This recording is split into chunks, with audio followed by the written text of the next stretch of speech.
në planin tim të punës, domethënë objektiv ka qenë luftimi i veprave penale, domethënë të korrupsionit edhe hetimi i tyre i shpejtë dhe i mirëfillt. Prokuria themelore në PI, unë personalisht i prokurore kam pas raste të korrupsionit, dikun në gjitha rastet ku mora gjykim dënues. Është kjo qasja e gjyqtarëve, ndoshta disa prej gjyqtarëve që konsiderohet që mund të kemi domethënë shkelje administrative dhe jo domethënë vepër penale, mirë po shumë mirë dihet edhe shumë qartë dahet vija se kur konsiderohet vepër penale dhe kur do të thotë kundërvajtje apo çështje administrative. Në këtë drejtim konsideroj që gjitha këto akuzat të cilat janë hetuar mjaft mirë dhe janë strukturuar e punuar mbi bazën e standardit për të provuar në gjykat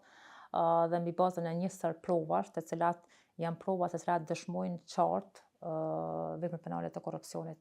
Gjykatat pretendimet e tyre i konsiderojnë që në provimin e elementit subjektiv dashjes dhe në këtë drejtim konsideroj që gjitha provat të cilat janë pasqyruar dhe paraqitur, listuar në gjitha aktet akuzuese e tregojnë dhe dëshmojnë qartë se dashja është e konsumuar dhe me këtë element subjektiv vepra penale do të thotë nuk mund të përjashtohet absolut në asnjë moment në gjitha ato raste të cilat i kemi adresuar në gjykat. Konsideroj që janë vepra komplekse dhe duhet pasur njohuri pak më shumë se sa jo vetëm në aspektin penal, për shkak se lypset njohuri edhe të tjera mbi bazën e të cilave mund ta aprovosh dhe mund ta përfasosh një çështje jashtëzakonisht mirë edhe para gjykatës.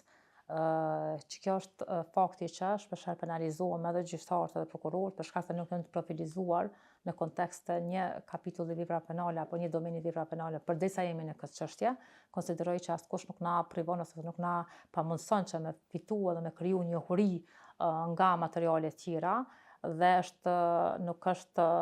do të thotë e pamundur që rastet e korrupsionit mos t'i provojmë dhe mos t'i faktojmë me prova të cilat mblidhen mirë dhe në mënyrën ligjore ashtu siç e parashef Kodi i Procedurës Penale.